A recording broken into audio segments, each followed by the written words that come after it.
Welcome to Municipal Affairs. I'm Christopher Brown. Today we're diving into Calgary's vibrant and evolving political landscape as the race for the next Calgary Municipal Council gains momentum. Among the candidates vying for the coveted role of Calgary's mayor is a familiar name in Calgary politics, Jeff Davison. A former Ward 6 councillor, Davison made a notable run for mayor in 2021, securing a respectable third place. Now he's back, and he's ready to try again, aiming to take the reins from one-term mayor Jyoti Gondek. Davison brings a wealth of experience to the table, not just from his time on Calgary City Council, but also from his leadership in the nonprofit sector as the CEO of the Prostate Cancer Centre. His professional experience extends well beyond his current role, with over 2 decades working in Alberta's energy, technology, and creative service sectors. Davison has built a reputation as a leader who understands the economic challenges and opportunities unique to Calgary. His involvement with key city organizations like the Calgary Municipal Land Corporation, Calgary Economic Development, and the Opportunity Calgary Investment Fund has placed him at the heart of the city's economic strategy over the last several years. Now, as Jeff Davison steps back into the mayoral arena, he's positioning himself as a leader equipped with experience, vision, and a deep commitment to Calgary's future. Are you passionate about local governance and municipal issues? Do you believe in the power of community-driven conversations? Then join us at the Cross Border Network, where we bring together voices from across Canada to shine a spotlight on the challenges and the triumphs of our municipalities. But we need your support to keep the conversation going. Visit crossborderinterviews.ca today to show your support by backing the show monthly or making a one-time annual donation. Your contribution will help us grow and expand our reach, bringing important stories to even more listeners across the nation. Together, we can make a difference. Together, we can amplify the voices of local communities. Together, we can shape a brighter future for all. Cross Border Network, where local matters and your support counts. Visit us today at crossborderinterviews.ca. Jeff, thank you so much for sitting down with me and talking about your bid to become the next mayor of the great city of Calgary. I want to start there. After 4 years away from politics, what made you decide that it's time to get back in the ring and run for mayor? It's a bit crazy to me. I mean, I think I'm a proud Calgarian. I'm born and raised here. I've raised my family here, and I keep thinking to myself, I'm not going anywhere. And so, part of it is that when you've been on the inside before, and now having been on the outside over the last 3 years, you start to think about just the wrong track the city's on. I mean, I know we've had tough challenges in this city, many times before, but this one feels different. This one feels like it's a bit self-inflicted. It feels like we're really struggling to sort of figure out the direction of where we're trying to go. And I kind of consider it like this, experience always matters. And we always say that when it comes to elections. And I'm not some sort of career politician. I'm not some sort of career bureaucrat. I've got a background in oil and gas and film and technology and now healthcare. And all of those things combined, you start to look at the world from a different perspective. You start to think about, what does that economic diversification look like for our city? What does trust look like for our city in civic government? What's the vision for our city? And you start to combine all of those things, and it's really led me down the path to returning to politics. And like many, I didn't think we would be here 3 years ago, right? I thought, outcome was the outcome, and this will be a honeymoon for at least the first term for this council. And almost immediately, trust eroded, right? It's a declaration of a climate emergency, and then the changing of an arena deal, and to the point where the issue doesn't really matter anymore. What matters is that I think where this council has failed is they just haven't ever built trust with the public. And that's a really hard place to come back from. So how do you build that? Because trust is easy to break, but hard to build. Mm-hmm. What in your background gives you the optimism that you would be the best candidate to build that trust back if you were elected in 2025? I've got a long-standing career, and I'll tell you, I've always based my career on one thing: do what you say you're going to do. And it's no different when you're an elected official, right? You can't go and tell people I'm running a campaign of this, this, and this, and then turn around and pull the rug out from under them and say, just kidding, now we're going to do this. And I think that's really where the demise of this council started. It's just, from, again, a climate emergency to blanket rezonings, people have stood up and said, hang on a second here. You didn't campaign on these things. And, you're certainly not asking for public input on these things. And when these big decisions are getting made where the public feels that, rather than being brought along and said, hey, maybe I might be able to buy into the deal here, they've sort of been finger wagged at and told, well, we know better than you. And I think that's the piece that I've never seen that in my career work for anyone. And it doesn't matter what sector you're in. It doesn't matter that you're in public office. It matters, do what you say you're going to do. And that's how you build trust with people, because the voters put you there for a reason. Can I play a little bit of devil's advocate with you a little bit for a Yeah, second? sure. Why not? That sounds fun. Um, 4 years ago, I interviewed yourself. I interviewed most of the major candidates running for mayor. Mhm. Housing wasn't top concern for many people talking about what was going on in the city. There might have been crime, might have been taxation, which we're going to talk about in a few seconds. Yeah. Housing was not something that was on top of people's mind. We are now in a housing affordability crisis. Mhm. What should the council have done to address this housing file? Because you're potentially going to be the next mayor and you will have to pick up where this council has left off. So what would you Mhm. do differently, or what will you do differently? Well, I guess I suppose it's important to understand why over the last 3 years this has accelerated into a bigger problem. And people have to remember we've had hundreds of people every single day moving to Calgary, right? Like, so we've seen a massive influx of people looking at Calgary to say, like many of us, opportunity is here, right? I want to be a part of this energy. So that's why people are moving here. The reality is we've got to think about, pulling all levers. I am not a fan of the blanket rezoning. And people say, well, why is that? I think it's the blanket rezoning to me would be a tactic that if you've tried everything else in your power and that was the last resort, pull the lever. But they haven't, right? I mean, I think when, at a time when we've tripled the budget for the planning department and it's now taking more than 3 times the length to get a planning development permit through, these are big challenges that I consider self-inflicted. I think number one, we need policy that says we need to move quickly on development, whether that's building permits or development permits. We need to move very fast. Number two, I think we have failed to develop transit-oriented development. To me, the key to building Green Line was actually to say, here's all the land we can now develop along that way, build high density here, build mixed use, build affordability in, and at the same time, you had the added convenience of building capacity on the line, which you desperately need in order to make that system run. So that's a fail. I think new community growth absolutely is a key to what we're talking about. And I know lots of people will say, well, the sprawl is out of control in Calgary. It's not. Like, new communities actually pay for themselves. They're built with mixed use in place. So what that gives people is the idea to move into a new community and go, well, I'm okay with a 6-story building beside my house because I know it's going to be there and I accept that that's the planning of this environment.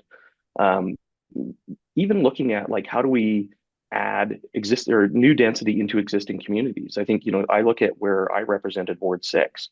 We've got 3 purpose-built communities going into existing communities that will add about 35,000 units, right? Like, you can't add density 4 units at a time. You have to start thinking about what's the larger picture here. And so, I look at examples like West District, Trinity's COP project. I start looking at Springbank Hill and I say, well, this is where we've got existing communities and we've been able to consolidate land parcels and build density within to these existing communities with very little opposition, because it all makes sense when it's in one place. And we're just not seeing that with the blanket rezoning or other things.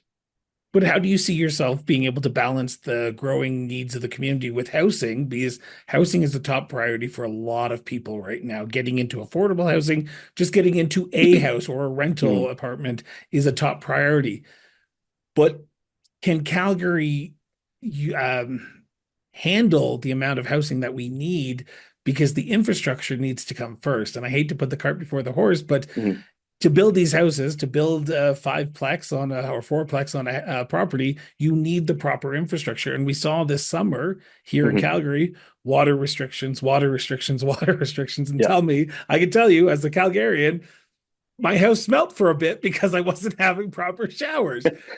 How do you see yourself balancing the needs of housing with the needs of the aging infrastructure that we have? Because aging infrastructure should be a top priority for me prior to housing. Well, and we've made infrastructure a top priority of the campaign, and it really is about that back to basics piece, right? Ensuring that, the bones of the house are built before, you've added the nice fancy kitchen to it is sort of the key of what we're looking at. Remember that Calgarians are asking questions right now saying, look, I've been paying, those two lines of my NMAX bill that say water delivery and water servicing, and I'm wondering where all that money is gone. So, first and foremost, we have to make sure that there's confidence uh, in the fix that we put forward. And that means probably looking at either twinning that main line or fixing it permanently is the start of what we need to look at. Off that line, remember that that's sort of moving west through the core. You've got other main lines that are in place that probably are not to the same level of deterioration that other areas are. And so looking at prioritizing development in those areas first while you're moving on it, right? It's a complex story because you know you have to be able to look at, what's the starting point in order to make sure that the infrastructure is in place, whether that's roads, whether that's water pipes, whatever that is. Those are the key pieces you need to unlock these new communities, to unlock development in existing communities, and frankly, build a fourplex down the street from you or I. All of those things need to come to the table. The question I haven't heard from City Council is, why has nobody stood up and said, let's fix this once and for all? So there's either a story going on in the background that nobody's being sort of told about, or they're just not sort of thinking through the problem. And it's probably a combination of both of those things. But I can tell you from everything I've heard from citizens, the number one problem we have is, when is that water main going to be fixed? Because I don't want to go through these restrictions again next summer. Could you see another potential situation like this next summer if the issue Absolutely. doesn't get solved? Really? Absolutely. Yeah. I think that just with the deterioration that we've seen and the breakage that we've sort of now identified, I do feel like if we have a particularly bad frost season, that heaving could create some follow-on issues. Um, but again, I haven't seen any reports come out to sort of be the contrary to that.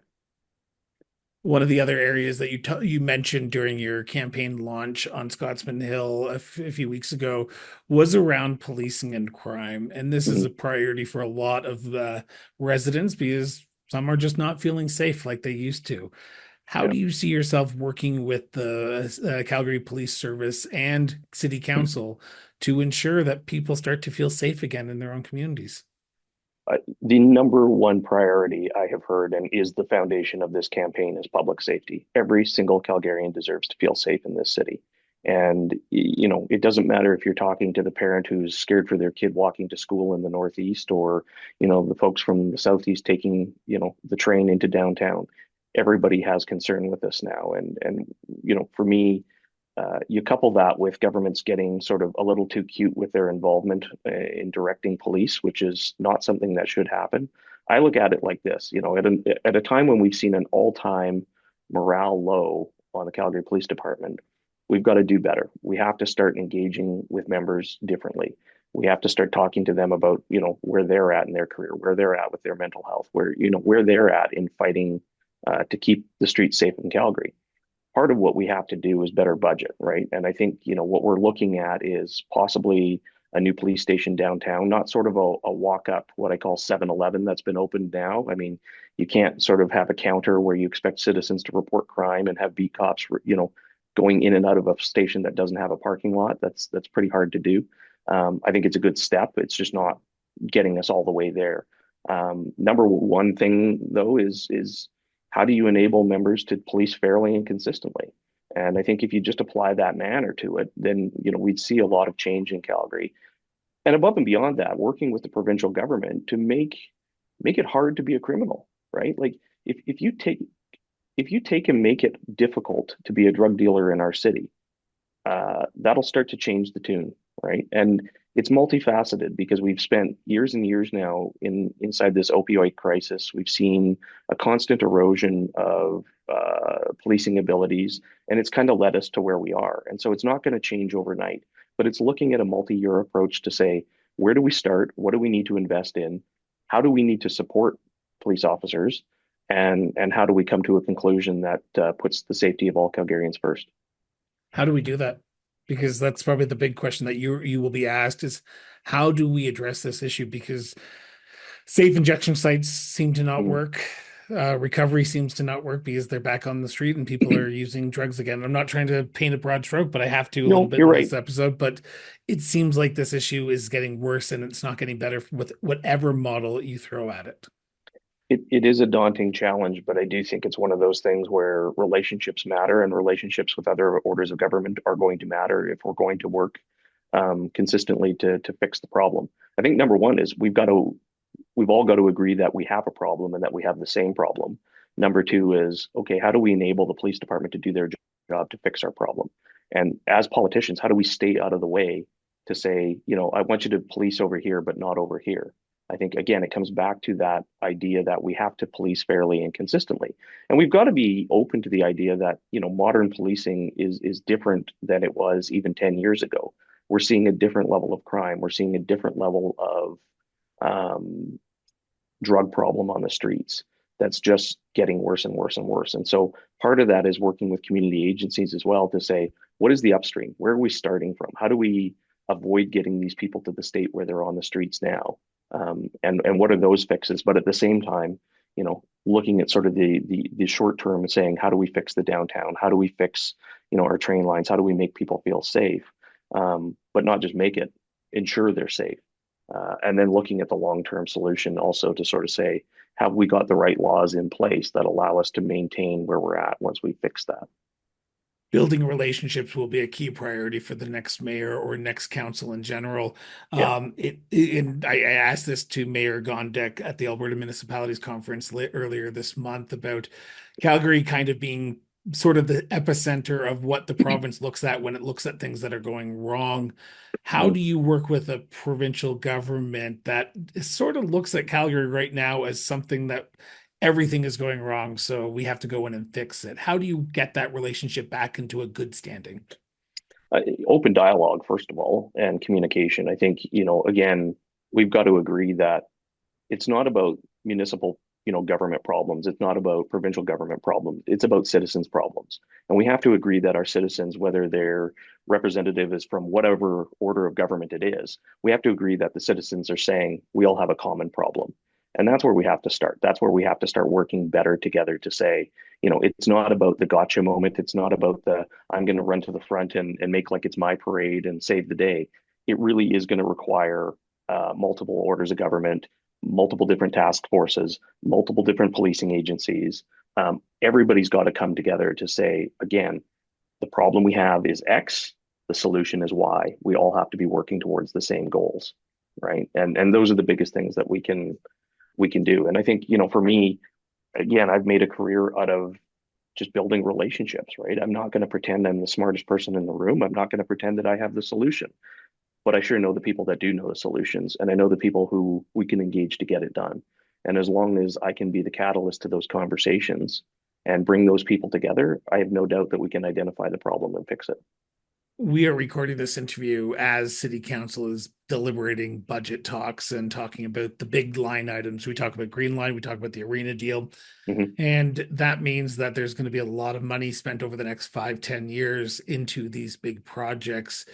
During your announcement, you said there was going to be a 4-year tax freeze for the city of Calgary.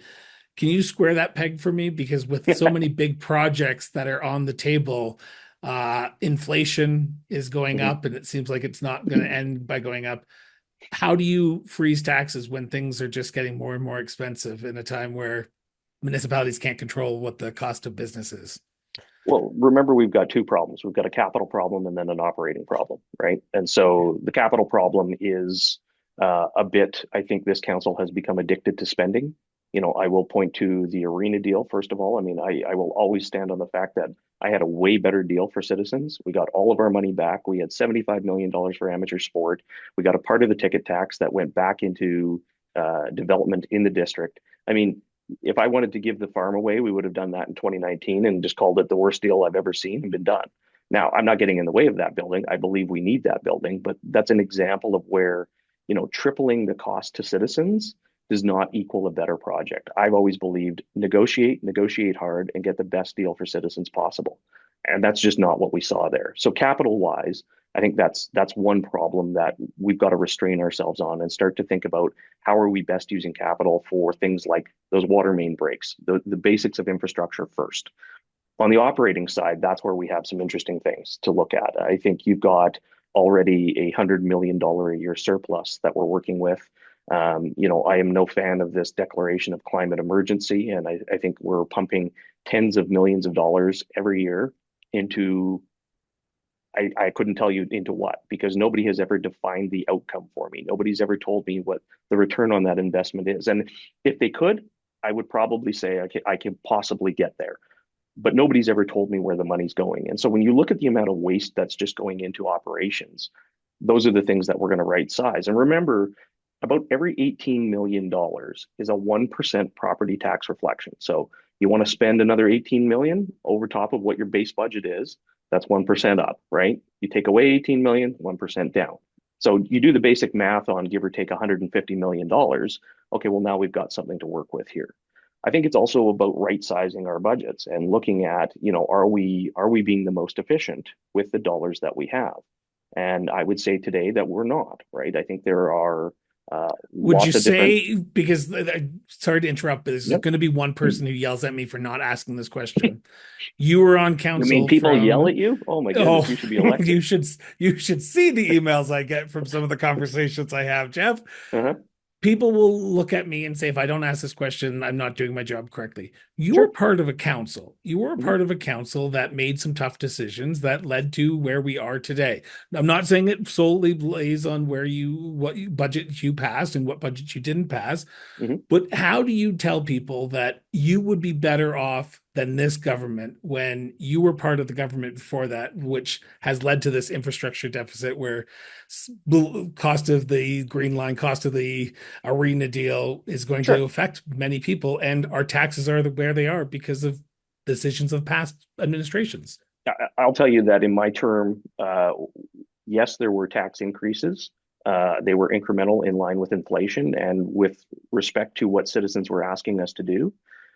Those tax increases do not equal what we're seeing today, right? When you're talking about a 1 to 2% increase, and we were able to show the value of the services that we were providing back to citizens, that's very different than these excessive increases we've seen with no return on the investment. I mean, that's my challenge with all of this. And to the people who say, well, you were part of that council, again, I negotiated a deal for the arena. I didn't give the farm away, right? I negotiated a deal on Green Line and put 17 recommendations in place so that people couldn't screw this up. And they still screwed it up because they took those recommendations and they went, we don't need this. The problem we have with governments is that there's no consistency over terms. And in the last election here in Calgary, we saw a massive turnover. And a lot of that turnover led to a lot of inexperience. And that inexperience is now translating into some very big problems for citizens, right? We did not have water infrastructure failures when I was on council. We did not have excessive spending where we could not show the return when I was on council. We did not have the problems in our downtown core like we have today when I was on council. And so all of those things tell you that in this election, experience is going to matter. And again, I have a vast background across a number of industries, oil and gas, film and technology, healthcare. All of those things I am going to bring that experience to and come to the table, right? I run a healthcare charity now. I think the point I want to make is that the problem we have in a lot of times with elected officials is the fact that we don't have consistency of vision, right? And so when you go back to, do I believe I had a better arena deal? Absolutely, right? I wasn't interested in giving the farm away. I wanted to get all of our money out and make a better deal for citizens. You know, I believe we made a great deal on the Green Line. People told us that it was absolutely necessary. I think we put 17 recommendations in place to phase the development of the Green Line in a proper way that saw consistency of investment. And remember, in our downtown core right now, you've seen billions of dollars invested along Second Street. That is now, those are some very upset people now that they have spent a lot of money on that alignment, and they're not about to recognize the value of it. And so, setting the right environment, not just for citizens, but the business community, is incredibly important when it comes to investment in our city. And I believe we did that because we put 17 recommendations together that this council took and just threw out the door, apparently. Um, Part of it, though, is that, just to get back to what I was saying to begin with, is that there's this lack of consistency when we have governments, right? It's always a new 4 years means a new government and a new sort of agenda. And I think that the problem we've seen with this council is that they came in and from day one, they just went, we can do better, right? We'll throw out the arena deal. We'll fix the green line. We're going to, randomly slow down development. And, I could criticize them all day long on a bunch of different things. This could have been a honeymoon for them had they have just been consistent with what was already in place and said, we might not love what's there, but it's the best deal we could get. And let's show citizens and the business community that we can get things done together, that there is consistency government to government. And when we don't have that consistency, and you start to see the turnover, you start to see the spin in projects. And that's where this spending idea has really gotten out of control downtown. We have talked about some very big macro issues here, but one thing the next mayor will have to do is sympathize with people who are struggling right now. Yeah. And we are seeing people struggle, and affordability is an all-time high. When people go to the grocery stores, they are struggling. Mm. People are in bad places, and you, as the CEO of the Prostate Cancer Centre, you have seen people at their lowest as well. Mm. I'm not trying to compare apples to oranges because the cancer and affordability are just two different entities, but how do you bring a human factor to the role of mayor when you're making these tough decisions? Because the next 4 years are going to be some very big, tough years for the city, and you're going to have to make some very tough decisions. How do you bring that human factor to that job? It's the you learn in the cancer world when you're dealing with people that support is the biggest thing, right? I'm I'm never going to say, I'm a doctor. I'm not a doctor, but I'm here to support the men and their families that are going through what they're going through with respect to urological disease. And whether that's putting together peer support programs, whether that's putting together counseling, whether that's sort of just that the entirety of wraparound service that can help make life better through some very difficult times is the example you bring to the city, right? When we talk about affordability at the city, we don't have a lot of levers as a city that we can pull, right? I mean, we don't control the grocery store prices. We don't control the federal income tax. There's a lot of things that we don't control. What we do control are things like property tax.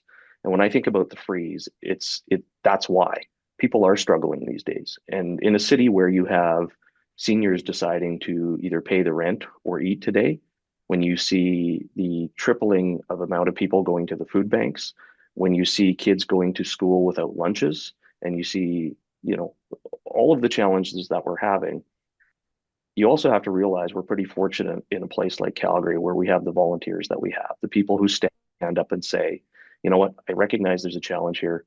I want to help, right? The people who do the brown bag lunches for those kids, the people who are helping those seniors, the people who are helping all of those people at the food banks and making sure that they're full and stocked, in particular coming up to this time of year. But from a city perspective, it's hard for us. So, can we make things like transit more affordable? Yes. Can we make property taxes more affordable? Yes.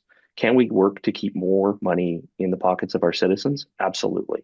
And part of that comes just by looking at how do we get back to focusing on those core services. There's a lot of things the city has gotten into over time, and for very good reason. I'm not saying that everything we've done is bad. Some of these things have been for very good reason. But now's the time we have to have a bit of a reckoning. We have to kind of look at, ourselves and say, what are the core services we want to focus on as a city? What are the things we can do better on to keep money in people's pockets? That's problem one. Problem two is on that development side. And I think, we're just not encouraging or advancing enough in the affordable market. And so when I talk about building high density, when I talk about building along train lines, when I talk about building new communities, It's working with the other orders of government to also say, how can we work together to put 35% off market housing in place so that we do build affordability into these places?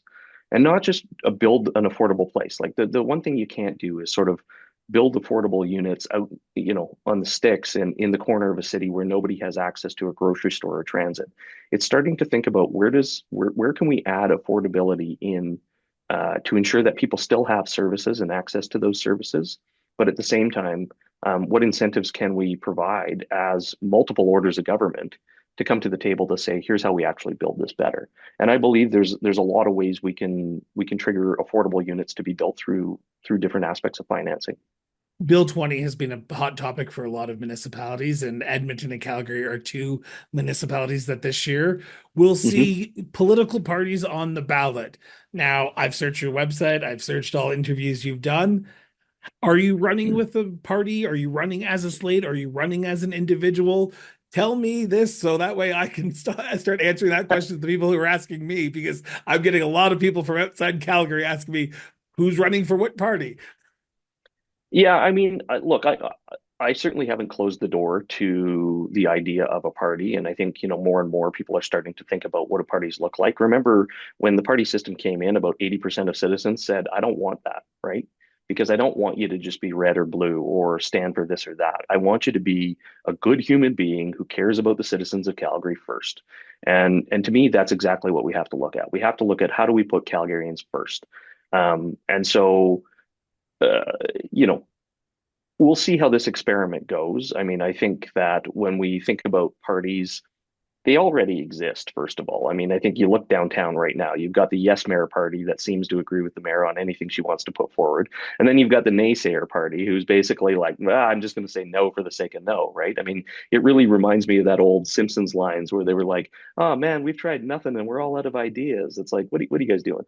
Um, so we'll see that. But I mean, traditionally in Calgary, when you think about parties, we've had many examples of cooperations or slates or call it whatever you will that haven't worked, right? And so it really comes down to, for me, it's less about should you have a party or not have a party. It's really about what are we aiming at to fix today? What's our action plan for right now? But what's our vision for Calgary? And if that leads to multiple candidates saying, "Hey, Jeff Davison, I believe in what you're pitching. I want to join your team," we'll have those conversations. But for right now, I'm putting Calgarians first, and I'm running because I think I can offer the best platform forward.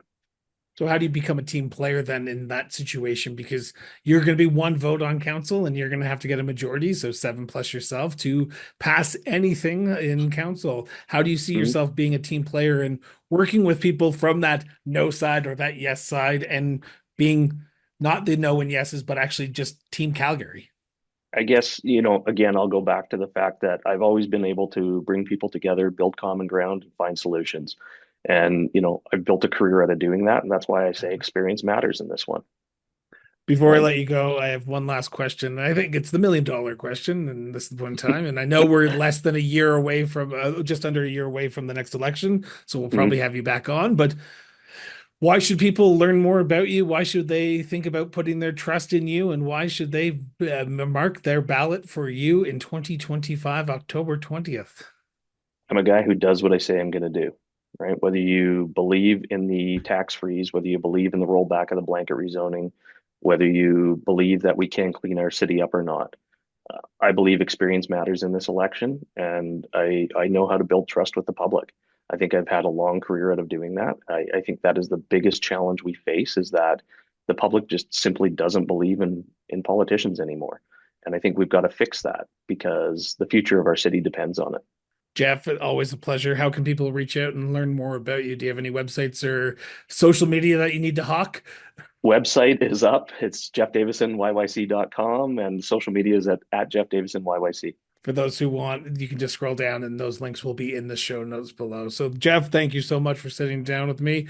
Always a pleasure. And we'll probably chat a little bit more as this campaign unfolds. So, thank you so much. Thank you. I look forward to it.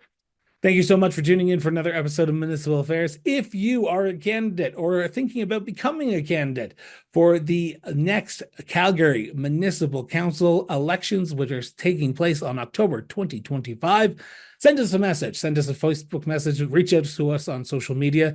We would love to have you on the show, as this is a evolving series of our Calgary Votes 2025 series, as we did in 2021, but we're doing it in a longer period. So as you announce, let us know so we can have you on the show. So until next time, stay informed, stay engaged, and be sure to get out and learn about your candidates. Till then, everyone.